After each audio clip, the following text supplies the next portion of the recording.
আপনার বাজেট যদি 12 থেকে 13,000 টাকা হয়ে থাকে তাহলে এই ভিডিওটা শুধুমাত্র আপনার জন্যই, বিকজ OnePlus এর এমন একটা স্মার্টফোন পাওয়া যায় উক্ত বাজেটে বর্তমান সময়ে, যেখানে কিনা 5 হোল কাটআউটের স্টাইলিশ ডিসপ্লে, তার পাশাপাশি 5000 mAh এর ব্যাটারি এবং স্ন্যাপড্রাগনের চিপসেট রয়েছে। So hey guys, Shanta here. OnePlus N100 এই স্মার্টফোনটা কয়েক মাস আগেও পাওয়া যাচ্ছিল বাংলাদেশের মার্কেটে 18 থেকে 20,000 টাকায়, আর আমি তখন এই স্মার্টফোনটা কেনার জন্য মানা করেছিলাম বিকজ প্রাইস অনুযায়ী ফোনটাতে তেমন কিছু ছিল না। বাট বর্তমানে যেহেতু এই স্মার্টফোনটার অনেকগুলো স্টক বাংলাদেশে চলে এসেছে, তাও আবার 12 থেকে 13,000 টাকায়, তো এই সময়ে এসে OnePlus N100 স্মার্টফোনটা না কিনলে আপনারা বোকামি করবেন যদি আপনার বাজেট 12 থেকে 13,000 টাকা হয়ে থাকে।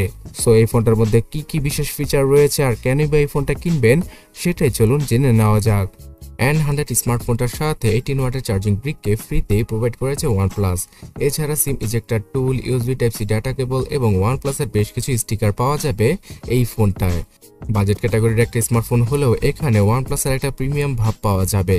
ফোনটার পেছনের পুরো ব্যাক প্যানেলটাই প্লাস্টিক দিয়ে তৈরি, আর এই ফোনটার পিছনেই রয়েছে ফিঙ্গারপ্রিন্ট স্ক্যানার সিকিউরিটি হিসেবে। এছাড়া সফটওয়্যার বেস ফেস আনলক তো থাকছেই। সো OnePlus N100 স্মার্টফোনটার একটা বিশেষ ফিচার হচ্ছে গিয়ে এই স্মার্টফোনটার ডিসপ্লেটা 5 হোল কাটআউটের সাথে আসে। তার উপরে 90 হার্জের রিফ্রেশ রেটকে ইউজ করেছে OnePlus এখানে, যাতে করে ডিসপ্লেটা একদম মাখনের মতো মনে হয়। এর মানে দাঁড়াচ্ছে গিয়ে একদম বাজেট ক্যাটাগরিতে একে তো 5 হোল কাটআউট, তার উপর দিয়ে হায়ার রিফ্রেশ রেট, যেটা কিনা যে কোনো ব্যবহারকারী পছন্দ করবে। বর্তমান সময়ে 12 থেকে 15,000 কেন 20,000 টাকার স্মার্টফোনও আমরা আগলি নচকে দেখতে পাই, তার বদলে এই 5 হোল কাটআউটের সাথে আসা ফোনটি যে কারোই নজর কাড়বে। এখানে 6.52 ইঞ্চির একটি HD+ রেজলিউশনের ডিসপ্লেকে ইউজ করেছে OnePlus। প্রোটেকশন হিসেবে কর্নিং গরিলা গ্লাসকে প্রোভাইড করা হয়েছে ফোনটার উপরে। যদিও কিনা OnePlus এখানে ফুল HD রেজলিউশনের বদলে HD+ রেজলিউশনকে ইউজ করেছে। এর মেইন রিজন হচ্ছে গিয়ে এই ফোনটার চিপসেট, যেটা কিনা 90 হার্জের রিফ্রেশ রেটের পাশাপাশি ফুল HD+ রেজলিউশনের ডিসপ্লেকে একসাথে হ্যান্ডেল করতে পারবে না। তো যাতে করে এই ফোনটাতে কোনো ল্যাগ এবং ফ্রেম ড্রপের দেখা না পাওয়া যায়, এই কারণেই OnePlus এই কাজটি করেছিল। এছাড়া যারা কিনা এই ফোনটাকে প্রথমবার দেখবে তারা বাজেট অনুযায়ী ফুল HD রেজলিউশনের ডিসপ্লের কথা ভুলেই যেতে পারেন। সো চিপসেট সম্পর্কে বলছিলাম, প্রসেসর হিসেবে কোয়ালকম স্ন্যাপড্রাগন 460 চিপসেটকে ইউজ করা হয়েছে এই ফোনটায়। অনেকেই আছে যারা কিনা স্ন্যাপড্রাগনের 400 সিরিজের চিপসেটকে দেখলে একদম কাজেরই মনে করেন না, বাট এই চিপসেটটা কিন্তু আসলেই কাজের। অনেকটাই স্ন্যাপড্রাগন 662 চিপসেটের মতোই পারফরমেন্স পাওয়া যাবে এই চিপসেট থেকে। এছাড়া অ্যাড্রিনো 610 জিপিইউটা থাকছে এই চিপসেটটায়, যার মাধ্যমে কিনা টুকটাক গেম খেলা পসিবল হবে, আর ফ্রি ফায়ার মতো গেমগুলো আপনারা ইজিলি প্লে করতে পারবেন OnePlus এর এই ফোনটায়। বাট পাবজি গেমটা খেলতে গেলে অনেক লো রেজলিউশনে রেখে খেলতে হবে, তার উপর দিয়ে ল্যাগ এবং ফ্রেম ড্রপের দেখা তো পাওয়াই যাবে।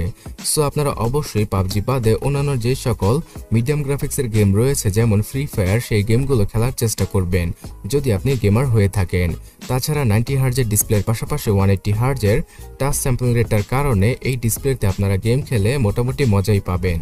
এবং রেগুলার লাইফে ইউজ করার জন্য মাল্টিটাস্কিংয়ে থাকছে 4GB র্যামের সাপোর্ট। শুধুমাত্র 4GB এবং 64GB এই ভেরিয়েন্টের সাথেই আসে OnePlus N100 স্মার্টফোনটি। তবে মজার ব্যাপার হচ্ছে গিয়ে UFS 2.1 এর ইন্টারনাল মেমোরিকে ইউজ করা হয়েছে এই ফোনটায়, যেটা কিনা এই বাজেটে কল্পনাই করা যায় না।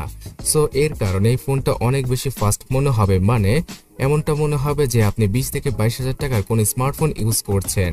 তার পাশাপাশি এখানে রয়েছে সিম কার্ডের সাথে SD কার্ড ইউজ করার সুবিধা, যেটা কিনা OnePlus এর দামি দামি স্মার্টফোনে পাওয়াই যায় না। সো 4GB র্যাম থাকার কারণে মাল্টিটাস্কিংয়ে আপনাদের তেমন কোনো প্রবলেমই হবে না। যদিও কিনা এখানে ভার্চুয়াল মেমোরির মাধ্যমে আরও 2GB পর্যন্ত মেমোরিকে বাড়ানো পসিবল, মানে র্যামটা 6GBর মতো কাজ করবে, এমনটাই OnePlus ক্লেম করে থাকে। কিন্তু এখানে অরিজিনাল র্যামটাই আপনাদের সবচেয়ে বেশি কাজে আসবে।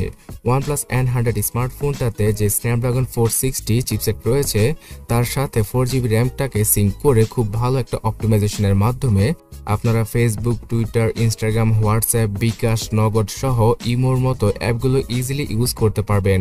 তবে লাইট ওয়েট অ্যাপগুলো ইউজ করলেই সবচেয়ে বেটার হয়, যেমন ফেসবুক লাইট অথবা ইনস্টাগ্রাম লাইট, তাহলে আপনারা সবচেয়ে বেশি ল্যাগ ফ্রি ভাবে ইউজ করতে পারবেন এই ফোনটা।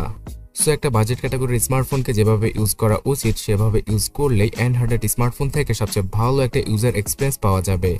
আর ইউজার এক্সপিরিয়েন্স সম্পর্কে যেহেতু বলছি, OnePlus এর অক্সিজেন ওএস সম্পর্কে আপনারা সকলেই জানেন। অ্যান্ড্রয়েডের জগতের সবচেয়ে ফাস্ট এবং স্মুথ একটা ওএস হচ্ছে গিয়ে এই ওএসটি অথবা ইউআইটি, যেখানে কিনা পুরোপুরি স্টক অ্যান্ড্রয়েডের স্বাদ পাওয়া যাবে। তবে শুধুমাত্র স্টক অ্যান্ড্রয়েডই নয়, তার পাশাপাশি বিশেষ কিছু ফিচারকে ওয়ানপ্লাস এখানে দিয়েছে যেটা কিনা গুগল স্টক অ্যান্ড্রয়েডের সাথে প্রোভাইড করেই না। আর এই স্মার্টফোনটা অ্যান্ড্রয়েড 11 এর সাথে পেয়ে যাবেন আপনারা। তবে অ্যান্ড্রয়েড 12 এর আপডেটটা আসবে কিনা সেটা এখনো অবধি কনফার্ম হওয়া যায়নি। আমার মনে হয় যে আসবে না, কারণ এইরকম একটা বাজেট ক্যাটাগরির স্মার্টফোনে অ্যান্ড্রয়েড 10 থেকে 11 এর আপডেটটা চলে এসেছে, এটাই অনেক কিছু।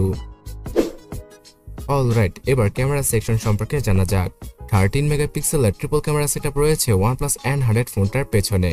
এছাড়া ফ্রন্টে থাকছে 8 মেগাপিক্সেলের একটি ডিসেন্ট কোয়ালিটির সেলফি। পিকচার কোয়ালিটির কথা বলতে গেলে এই ফোনটা দ্বারা ডিসেন্ট কোয়ালিটির ছবিগুলি আপনারা তুলতে পারবেন। এছাড়াও ফুল এইচডি রেজলিউশনে ফ্রন্ট এবং ব্যাক দুইটা ক্যামেরা দ্বারাই ভিডিওগুলো শ্যুট করা পসিবল হবে।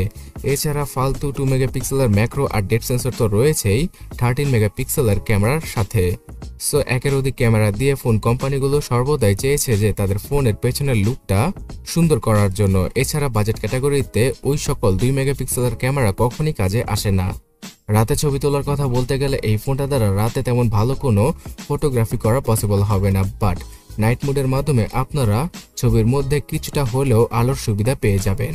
এই স্মার্টফোনটাতে যখন কিনা আপনারা ভিডিওগ্রাফি করবেন তখন জাইরো বেস ইআইএস এর সাপোর্টটা পাওয়া যাবে। হ্যাঁ, এই ফোনটাতে জাইরো সেন্সর রয়েছে, যার মাধ্যমে কিনা পাবজি গেম খেলার সময় আপনারা অনেক বেশি হেল্প পাবেন।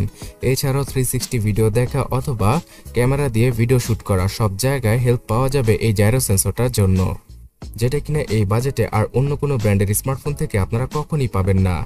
পাওয়ার ব্যাকআপ দেওয়ার জন্য 5000 mAh এর হিউজ ব্যাটারি রয়েছে ওয়ানপ্লাসের এই ফোনটায়, এবং ওয়ানপ্লাসের অপটিমাইজেশন খুব ভালো হওয়ায় 1.5 থেকে 2 দিনের মতো ব্যাটারি ব্যাকআপ পাওয়া যাবে ইজিলি এই ফোনটা থেকে। তবে উড়াধুরা ইউজ করলে অথবা গেমিং করলে আপনারা 7 ঘন্টার মতো এসওটি পেয়ে যাবেন। তার সাথে 18 ওয়াটের চার্জিং স্পিডের মাধ্যমে 2 ঘন্টার কাছাকাছি সময় লেগে যাবে ফোনটাকে ফুলি চার্জ করতে। আর এখানে উপরে এবং নিচে ডুয়াল স্টোরেজ স্পিকারের সাপোর্টের পাশাপাশি 3.5mm headphone Jack, wifi, Bluetooth 5.0, GPS সহ এফএম রেডিওর সাপোর্টও পাওয়া যাবে। অলরাইট ভিউয়ার্স, আপনারা হয়তো বুঝতেই পেরে গিয়েছেন যে OnePlus N100 ফোনটা বর্তমানে অন্যান্য সকল স্মার্টফোন থেকে আমাদেরকে কত ভালো কিছু অফার করছে। পাঁচল কাটআউটের ডিসপ্লে আপনারা এই বাজেটে এখন আর পাবেনই না, শুধুমাত্র এই ফোনটাতে রয়েছে। তাছাড়া মোটামুটি ভালো লেভেলের চিপসেট এবং ভালো ব্যাটারি ব্যাকআপ সহ মোটামুটি টাইপের ক্যামেরা সেটআপ, এই সকল কিছুর কারণে OnePlus N100 স্মার্টফোনটা বর্তমান সময়ে মোতালেব প্লাজা অথবা বসুন্ধরা সিটি শপিং মল থেকে আপনারা পারচেস করতে পারেন। অনেকগুলো লোকাল শপ রয়েছে যারা কিনা এই ফোনটা এখন মুড়ির মতো সেল করছে, এবং এই স্মার্টফোনটা কেনার আগে অবশ্যই ভালোভাবে চেক করে নেবেন এর পার্টসগুলো অরিজিনাল আছে কিনা, বিকজ অনেক সময় দেখা যায় যে ফোনের ক্যামেরা ভালো থাকে না অথবা চার্জিং পোর্টটাতে চেঞ্জ থাকে। তো এই সকল জিনিস চেক করেই অবশ্যই OnePlus N100 স্মার্টফোনটা আপনারা এখন কিনতে পারেন। যদিও কিনা অফিসিয়ালভাবে এখন আর ওয়ারেন্টি পাওয়া যাবে না, সব থেকে যে ওয়ারেন্টিটা দেওয়া হবে মানে লোকাল ওয়ারেন্টি, তার আওতায় আপনাদের এই ফোনটা কিনতে হবে। তারপরও ভালোভাবে দেখে শুনে কিনলে OnePlus N100 এর মতো একটা ভালো স্মার্টফোন এত চিপ প্রাইসে এখন আপনারা নিতেই পারেন। তবে আপনি যদি এর থেকে ভালো ভালো স্মার্টফোন 15,000 টাকায় পারচেস করতে চান তাহলে ডান পাশের ভিডিওটাতে ক্লিক করুন অথবা কমেন্ট সেকশনটা চেক করুন, সেখানে ভালো ফোনগুলোর ভিডিওর লিঙ্ক দেওয়া আছে। তাছাড়া পরবর্তী ভিডিওর জন্য সাবস্ক্রাইব এবং ফলো করে আমাদের সাথেই থাকুন। ধন্যবাদ।